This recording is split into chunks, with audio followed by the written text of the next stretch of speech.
여러분 안녕하세요. 오늘 우리가 파헤쳐볼 흥미로운 자료 분석 시간에 오신 것을 환영합니다.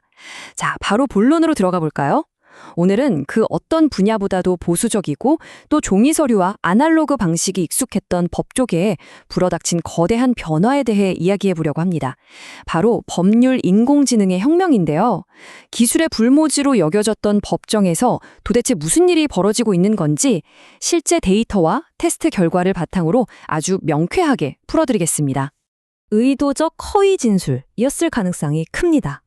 여러분, 이 소름 돋는 문장, 인간 검사나 판사의 입에서 나온 게 아닙니다. 넷플릭스 인기 드라마 더 글로리 다들 아시죠? 그 내용을 바탕으로 만든 가상의 살인사건을 법률 AI 시스템인 아일렉스에게 분석하라고 던져줬더니 내놓은 실제 분석 결과예요. 진짜 놀랍지 않나요? 사실 이 문장 하나가 법조계의 엄청난 지각 변동을 알리는 거대한 신호탄이 되었습니다. 여기서 우리가 주목해야 할 숫자가 하나 있습니다. 바로 2400. 이 숫자가 대체 뭘까요? 이건 통상적인 형사사건 하나에 쌓이는 지록의 분량, 즉 2400페이지에 달하는 엄청난 증거 자료의 양을 의미합니다. 경찰 조서, 증거 사진, 진술서, 이 흩어져 있는 수많은 서류 더미를 한번 상상해 보세요. 인간 변호사라면 이거 다 읽고 분류하는 데만 며칠 밤을 꼬박 세워야 할 분량이죠. 그런데 이 방대한 자료 전체가 아이렉스라는 AI 시스템에 그대로 투입됐습니다. 인간 변호사가 며칠에 걸쳐 끙끙대며 정리해야만 했던 이 2400쪽짜리 복잡한 형사사건 자료, 법률 AI 시스템은 이걸 단 1시간, 정확히 딱 60분 만에 자동으로 분류하고 완벽하게 분석해냈습니다. 진짜 믿어지시나요? 이건 그냥 문서를 빠르게 읽는 수준이 아니에요. 사건의 전체적인 맥락을 완전히 이해하고 핵심만 딱딱 정리해낸 겁니다. 첫 번째 파트, 1시간 만에 기적. 2400페이지 분석입니다. 자, 그렇다면 도대체 그 1시간 안에 무슨 일이 있었던 걸까요? 여기서 정말 재밌는 건 AI가 텍스트만 띡 요약해 준 게 아니라는 거예요. 아이렉스는 복잡하게 얽히고 설킨 5명의 피고인 간의 관계를 시각적으로 단번에 쫙 그려서 보여줬습니다. 게다가 인물들의 진술이 어떻게 바뀌는지도 귀신같이 추적했는데요. 예를 들어서 한 용의자가 처음에는 난 범행 현장 근처에도 간 적 없다라고 딱 잡아떼다가 피해자의 요품이 자기 집 금고에서 나오니까 갑자기 말을 바꾸는 상황을 AI가 즉각 포착해낸 거죠. 혐의를 피하려는 이런 전형적인 꼼수를 인간보다 더 빠르고 날카롭게 잡아낸 겁니다.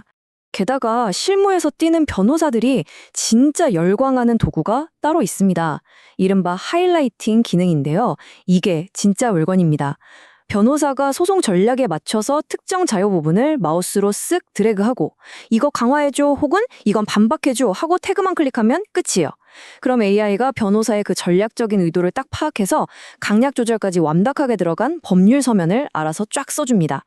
인간 변호사의 머릿속 전략을 AI가 충실하게 대신 써주는 단계에 온 거죠. 이런 기막힌 기술을 놔두고 법조계가 예정처럼 아날로그 방식만 고집할 리가 없겠죠? 두 번째 파트, 법률 AI의 붐에 대해 살펴보겠습니다. 이 데이터 한번 보세요. 놀라지 마십시오. 국내 최초 상용 법률 AI 서비스인 슈퍼로이어는 출시된 지 불과 22개월 만인 2026년에 무려 3만여 명의 가입자를 끌어모았습니다.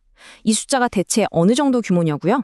2026년 기준으로 대한변호사협회에 등록된 전체 변호사의 78%에 달하는 수치입니다.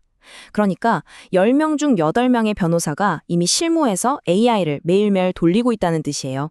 그 변화의 속도가 얼마나 미쳤는지 한번 타임라인으로 체감해 볼까요? 2022년 11월에 챗GPT가 처음 등장해서 세상을 발칵 뒤집어 놨었죠. 처음엔 법조계도 꽤 신중했습니다. 거의 2년 가까이 지난 2024년 7월이 되어서야 첫 상용 법률 AI가 나왔거든요. 그런데 그 이후로는 정말 폭발적으로 성장하더니 2026년 5월에는 압도적인 대중화 단계에 진입해버린 겁니다. 세상에서 제일 보수적이라는 집단이 어쩌면 제일 빠르게 신기술에 적응해버린 진짜 아이러니한 상황인 거죠. 세 번째 파트, AI 환각 문제 해결입니다. 하지만 세상 모든 기술이 그렇듯 항상 완벽하고 장밋빛 미래만 있는 건 아닙니다. 우리가 이 이야기에서 반드시 꼭 짚고 넘어가야 할 거대한 악당이 하나 있어요. 바로 유령 판례라는 건데요. 들어보셨나요? 이게 뭐냐면 AI가 세상에 존재하지도 않는 법이나 판례를 마치 진짜 있는 절대적 사실인 것처럼 너무나 그럴듯하게 지어내는 현상을 말합니다. 요즘 변호사 없이 혼자 소송하는 나 홀로 소송족이 많아졌는데 AI가 지어낸 이 가짜 판례를 철석같이 믿고 그대로 법정에 냈다가 재판장이 발칵 뒤집히고 대혼란에 빠지는 일들이 실제로 벌어지고 있어요. 사람 인생이 걸린 법정에서 AI의 거짓말? 이건 진짜 치명적일 수밖에 없죠. 그래서 이 기술을 만든 사람들도 가만히 있지는 않았습니다. 아이렉스는 이 위험천만한 환각 현상을 때려잡기 위해서 5겹의 교차 검증 시스템이라는 걸 들고 나왔어요. 아주 쉽게 설명하자면 각기 다른 5개의 AI가 서로 내놓은 답변을 마치 날카로운 검사들처럼 너 이거 진짜 맞아? 확실해? 하면서 십자포화로 교차 검증을 하는 겁니다. 그렇게 팩트체크를 철저히 해서 오류를 걷어내는 거죠. 기술이 낳은 부작용을 또 다른 고도화된 기술로 막아내고 있는 셈입니다. 그리고 법조계에서 절대 빼놓을 수 없는 가장 민감한 부분, 바로 프라이버시 보호죠. 내 은밀한 소송 기록이나 회사 기밀이 AI 학습에 막 쓰인다고 생각하면 진짜 끔찍하잖아요? 천만다행으로 현재 플랫폼들은 사용자가 입력한 문서를 AI 모델 학습에 절대 네버 사용하지 않는다는 철칙을 고수하고 있습니다. 로펌 안에서만 쓰는 완전히 폐쇄된 네트워크를 사용하고 입력된 모든 데이터는 마이크로소프트 클라우드에 꽁꽁 암호화돼서 저장됩니다. 게다가 슈퍼로여 같은 서비스는 AI가 답변을 주면 원문을 직접 확인할 수 있게 하이퍼링크를 띄워줘요. 변호사가 직접 눈으로 원문에 더블 체크하고 안심할 수 있게 판에 짜는 거죠. 자, 마지막 네 번째 파트, 일반인을 위한 AI입니다. 지금까지는 다 변호사들 입장에서 이야기했다면 이제 우리 입장에서 한번 생각해보죠. 평범한 시민들에게 이 강력한 기술은 대체 무슨 의미가 있을까요? 여기서 제가 여러분께 아주 근본적인 질문을 하나 던지겠습니다. 이 똑똑한 법률 AI, 그럼 일반인인 우리도 지금 당장 마음껏 쓸 수 있을까요? 살다 보면 진짜 억울한 일 겪을 때가 있는데 그때 비싼 수임료 안 내고 AI 도움받으면 진짜 최고잖아요? 그런데 아쉽게도 현실의 법이라는 벽은 우리의 기대만큼 호락호락하지 않습니다. 현실의 엄격한 규제가 어떻게 되어 있는지 볼까요? 현행 변호사법은 변호사 자격이 없는 사람이 법률 상담 같은 사무를 취급하는 걸 아주 엄격하게 묶어놓고 있습니다. 심지어 최근에 대법원에서 쐐기를 박았어요. 일반 사용자가 자기 상황을 막 입력했을 때 AI가 고소장 같은 법률 문서를 뚝딱 알아서 써주는 서비스에 대해서 이건 단순한 디지털 기술이 아니라 명백한 법률 사무 취급이라고 판결을 내린 겁니다. 한마디로 변호사가 아닌 일반인은 소송 문서 쓸 때 AI한테 맡기지 마라. 현행법상 제동이 팍 걸려있는 상태라는 거죠. 그러면 우리는 억울하게 아예 이 기술을 못 쓰는 걸까요? 법률 테크 기업들이 또 바보가 아니잖아요. 다 우회로를 찾고 있습니다. 현재 일반 대중이 AI한테 내 소송 완벽하게 대신해줘 하거나 고소장 다 써줘 하는 건 법으로 꽉 막혀 있습니다.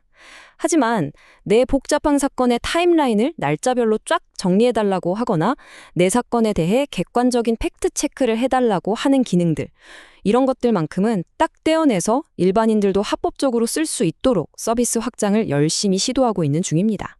자, 오늘 우리가 함께한 이 자료 분석의 마지막을 잠식할 아주 의미심장한 문장입니다.